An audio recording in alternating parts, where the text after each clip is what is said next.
Hi, welcome to the podcast. Today we're talking about the YouTube algorithms, and I'm going to explain to you how I think they work from a programmer's perspective. Because, programmers are lazy, and a lot of things that I see done on YouTube feel to me like, somebody's just trying to keep the workload minimal and keep the platform simple, and it's also not working. So I think that the YouTube algorithm system works in 5 different ways that I call sanctioning, rewarding, categorization, randomization, and motivation. Why do I think that? Well, experience. Sanctioning and reward are pretty clear. As you upload content, you will find that if you use a lot of swear words, it performs differently, or, just the monetization outcome is different. If you bleep it out, it's gonna be different, and if you don't use any swearing at all, you're gonna get the most ad money of all. Maybe not so many clicks, because I prefer watching videos where people just swear a lot, because I find it entertaining, and I just fucking hate it when people hold back and are nice all the time. I don't want to watch somebody who's just yelling at me being mean. But the occasional shit is just more entertaining than somebody saying shoot or that's bad. Dude, I hate this mom speak. I have enough of that with the folks that are around my 5-year-old. And when I come and get her from daycare, people are using this weird lingo just to avoid swearing in front of their kids. I promised myself I'm never gonna do that because it's lame. So yeah, my kid swears like a sailor and I don't mind and I don't think it's bad. You know what I actually think it's bad? When I was a nurse and I was working in a nursing home with like 90-year-olds, and there were these 17, 18-year-old nurses in training, and they were talking down to the elderly people as in, Granny Smith, you can't say shit, don't say that. And I was like, dude, this granny, she worked her ass off for 70 years. How long did you work? 2 days? Shut the fuck up. Let this granny say whatever the fuck she wants. She has 2 years left. You shut up. Not her, you. So, punishing system, that's one part of it. But also, if you put out controversial content or just something that is not the vibe right now, you'd be punished for it. I don't think we have to go into that any further. On the other hand, rewarding is something that you receive for anything that the algorithm wants, like a trend or something positive, something that just fits the current climate. But also overall, general shit, like being consistent with your upload schedule. You're definitely punished if you don't upload for a bunch of weeks and then you come back. That video is not gonna be pushed out to a lot of people. But if you consistently upload videos, especially with a good retention rate, after a while the algorithm will pick up on that and suggest your channel as a whole, which doesn't really happen if you only put out a bunch of videos every now and then. You don't have really a schedule.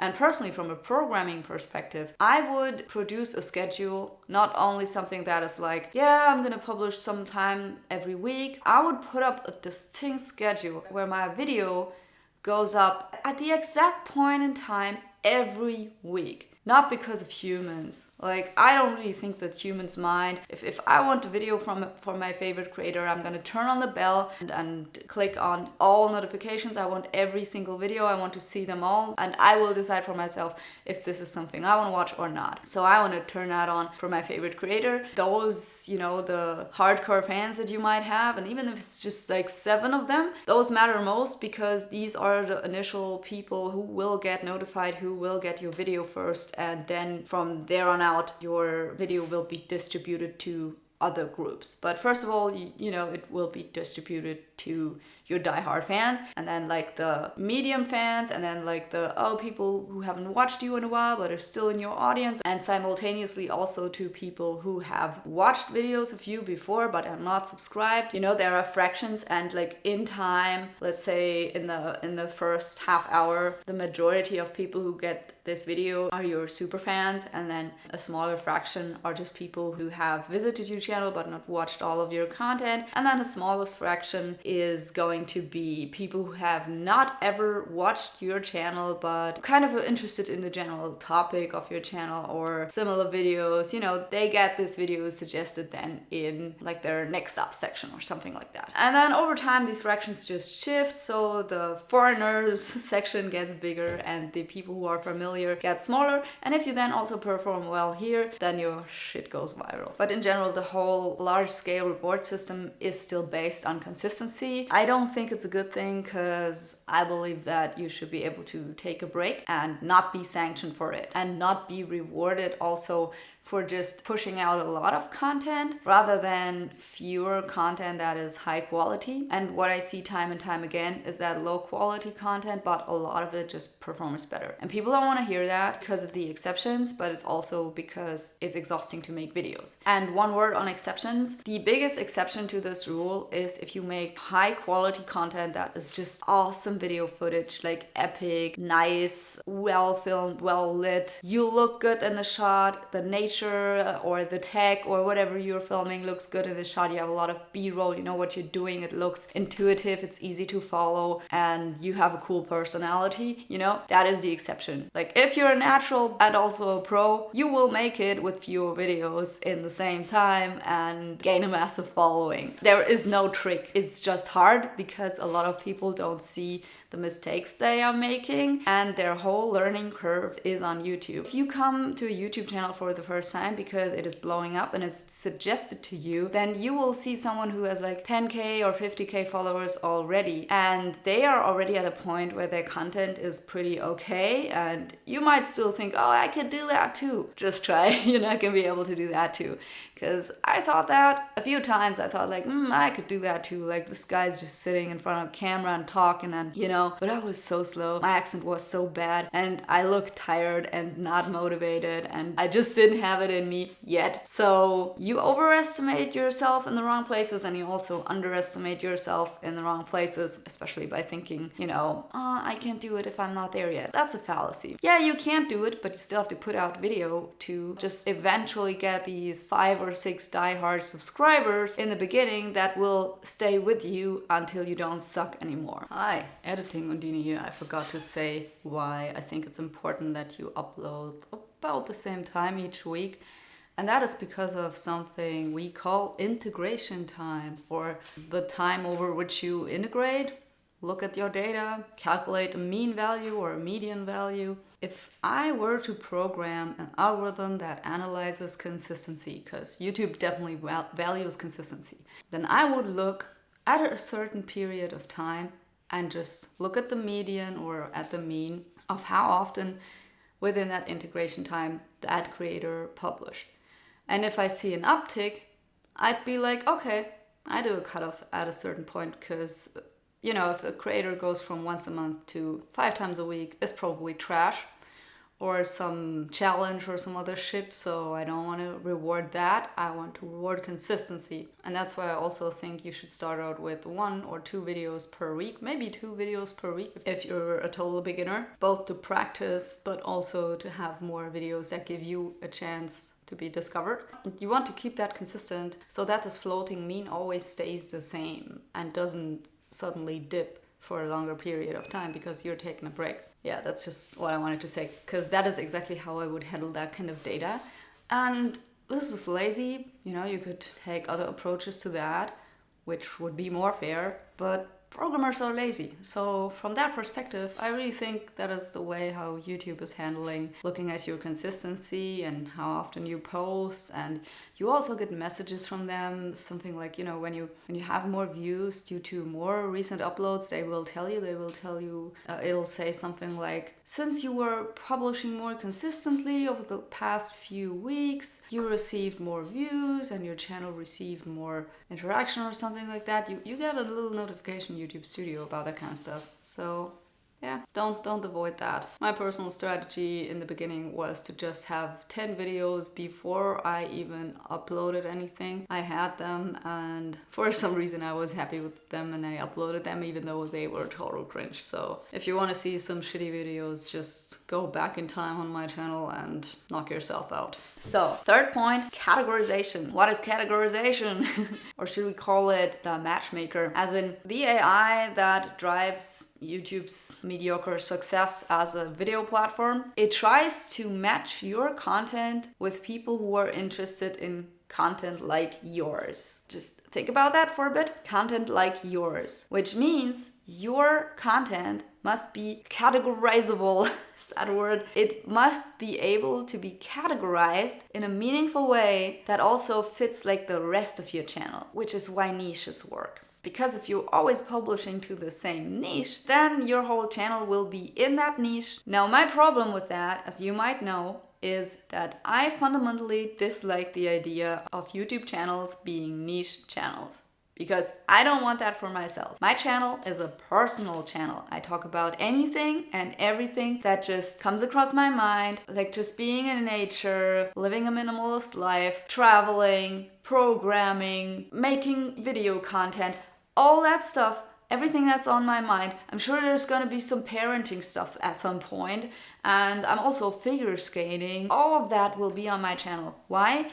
Because I care about documenting this incredible journey that is my life, even if it's not that incredible. You know, I'm not going to Alaska, I'm not flying a plane, I don't even know how to sail a boat, but to me, just traveling to Sweden is pretty cool, and I don't want to forget about it, and I can't remember everything in my head, even though I remember a lot, but just the images, the beauty of the nature, I kind of want pictures and videos of that, and my thoughts in those moments. So that is why I hit record primarily, to just share my thoughts, and maybe other people find it helpful or interesting or inspiring, or I don't know. And when I watch other YouTubers, I watch them mostly for their personalities, because I just think, yeah, this dude is cool. I would have a beer with him. Or like, this chick is chill. I would have a beer with her. And especially when it comes to channels who are just advice-based and just no fluff, pure knowledge, I always think that something's missing. I would like to know more about this person. I would like to hear their story, and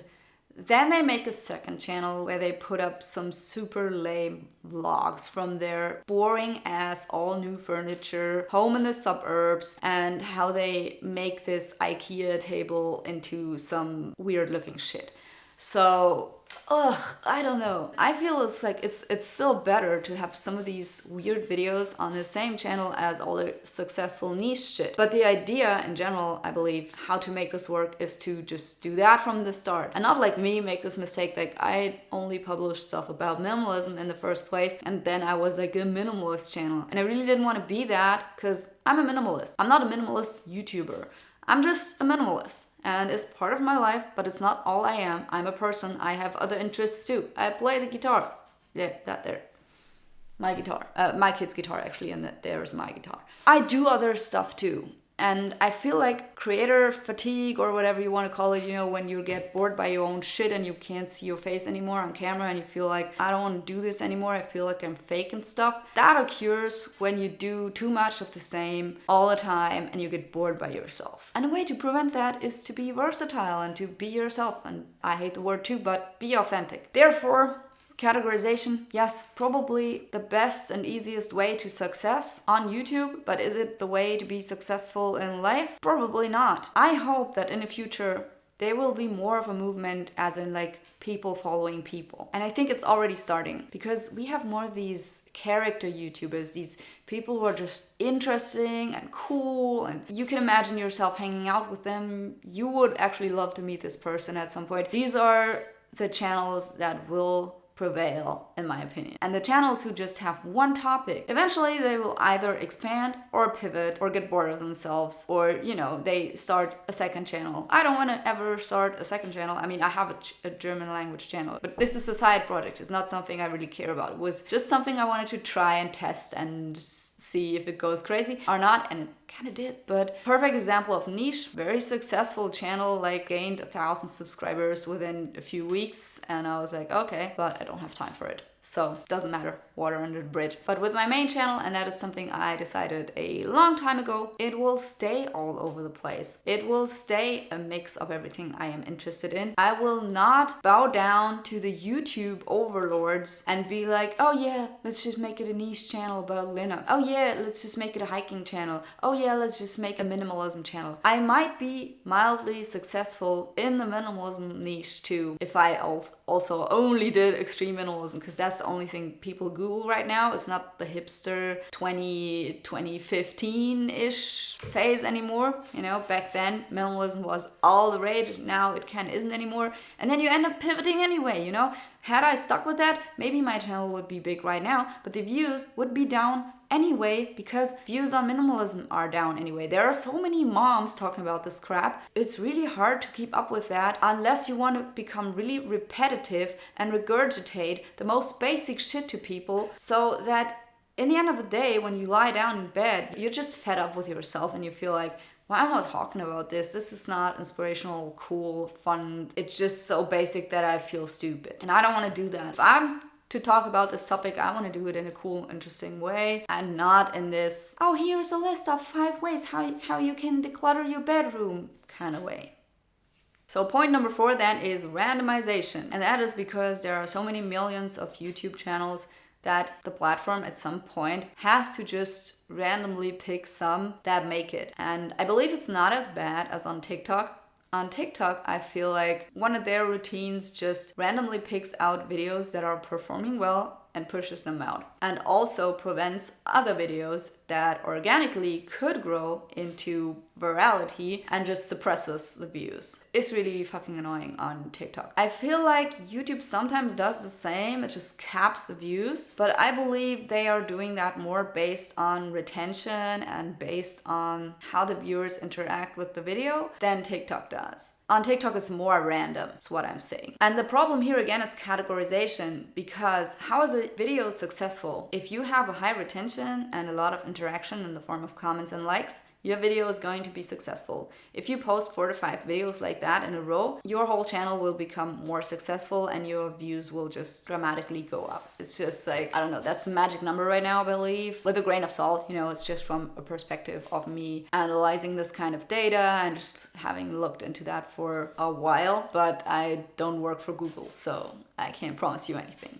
But still, part of it has to be random just because you want a large data set to work with. As in, if I were to design an algorithm that would just push out content to various people, well, I would work with categorization in the way that I try to figure out what does this specific viewer want. So they are a tech interested person, so I'm gonna note that down in my database. They are also interested in cat memes, but I mean, don't overwhelm them with that. I'm gonna have all their interests in a list. Those interests themselves are based on a categorization of videos, and if your video does not match a category, your video cannot be matched to a viewer. So on a microscopic level, videos are matched to viewers, but the intersection is the category, because the viewers are in different pools of categories. In this category, there might be different age groups or other group formations, I don't know. And which one your video is suggested to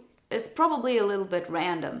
Because that one day you might be suggested to people in the UK who are interested in tech and cat memes. But the other day you might randomly be suggested to Indian folks who are into hamster memes. They are pretty close still, but they might react fundamentally different to your humor, your style, your way of explaining stuff, you know? And so I see that especially with locales, like where people are from. For some reason, I have a lot of people in the UK watching me. I think it's because of time zone. I'm in a similar time zone, and I often put out my videos in the evening. So when they get off work and probably just want to chill and or fall asleep to one of my podcasts. So yeah, that's the thing. So keep that in mind. Personally, I wouldn't try to cater to a certain group. Like, I would not optimize my videos to cater to Indians. Hi Indians. So I know a bunch of Indians watch my content, but I'm just gonna keep making my videos the way I'm making them. And if you like it, that's cool. And if you don't like it, then just tell me what you don't like in the comments, because that helps me out too. Personally, I think it works like the cat distribution system. At some point, your crowd is gonna find you. But if you categorize your videos better, your crowd's just gonna find you earlier. Tools that help with that are optimization tools, SE optimization tools like vidIQ and TubeBuddy. So I did a lot of categorization with TubeBuddy. I find it a little bit annoying, and because I worked in SEO texting for a while I was studying, to get in some money before the YouTube money, to pay my student fees and stuff. So I worked in that field for a while as a side hustle, and I know how to write an SEO text. So it's a little bit obsolete, and I just do that using my own tools. But you can certainly use these tools. I wouldn't pay for them. I don't think you need that. I think it's kind of a rip-off.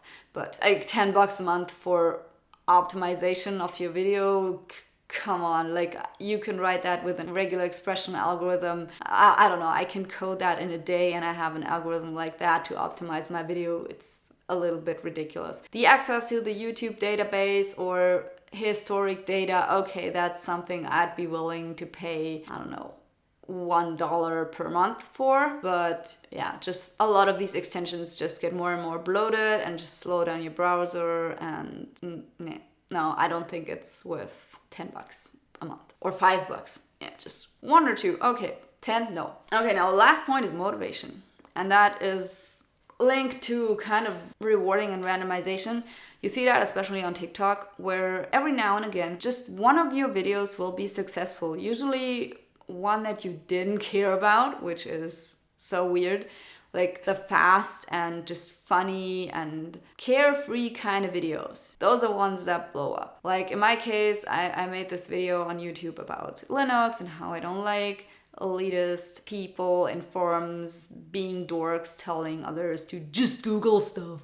Like, why are you even here and asking a question? You're so stupid. Could you just Google? Here is the first page of Google. I found your answer right there. I'm not gonna explain it to you. I'm just gonna drop the link. What, you didn't crawl out of the womb knowing how to code? What a normie. Yeah, just like, I also hate it when people don't Google stuff and then ask stupid questions, but that's for another video. And to me, that video was just average. I just thought of that on the toilet, and I thought like, oh yeah, I could film a video about how I don't like people being dorks to newbies and how Linux is for everybody. And I just think the open source idea is that it's open to everyone and we should welcome everyone. Doesn't mean you have to cater to everyone, but you also don't have to be like mean about it. And for some reason that video resonated with a lot of people and got 10,000 views or something, which is a lot for a channel with barely 3,000 subscribers.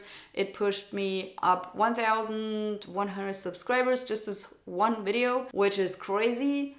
And yeah, I was really happy about that, but I was also a little bit stunned. I did not plan that, I did not expect that. And on top of that, like the videos that I put in the most effort, which is my hiking videos, like I bought music for that. It takes forever to cut them, to make a voiceover, all that stuff. It just takes days. Those videos, they get like what, 300 views? That's life. So, and then there are the videos that in my opinion are promoted by YouTube's motivation algorithm, if you want to call it that. Those are like medium level videos that are good, they have good retention, but they don't become overwhelmingly successful. And I believe that not all of that is organic, because some of these videos, I look at them and I see the comments, and the comments are all like, oh, I agree so much, you are so right, exactly, love this video, and it's full of awesomeness in the comments, but this video just doesn't reach more people. So one reason might be it's not categorized right, so it's not reaching the right crowd and therefore not being pushed out to other crowds. And you can experiment with that by editing the description, the title, the thumbnail, and so on. You can mess with that, and maybe then the algorithm will adapt and dish it out to other people, which has worked for me in the past, and it definitely does work if you do it right, but you never know. So if you don't have time, don't mess with it. And just hope that the other videos, the ones that you will produce in the future, will result in a push for your whole channel, and then eventually people will get to those videos too. But yeah, in my opinion, it's not worth the grind to just go after every single view. And sometimes maybe the video just isn't that good. Because what's good is determined by the distribution of people watching the content and not by what your heart bleeds for and what you love. However, I think that this mediocre success videos, which do not tank, but they also don't go viral, these are still kind of there for your motivation. You know, it's like you have this baseline of views that you always get, and these videos will get that. And sometimes videos will be a little bit above that. So they might not get the 300 views, they might get the 1,000 views, but not at 10,000. And then you're like, oh, well, that's actually nice. I wish it was a little bit more. And it will keep motivating you to eventually make that 10K video and that 50K video or whatever, right? So that's my theory on that. I haven't really looked into how this algorithm part works exactly, but I believe it's also about retention. Retention in general is like the most important metric. Anyway, I hope that helped. That's it.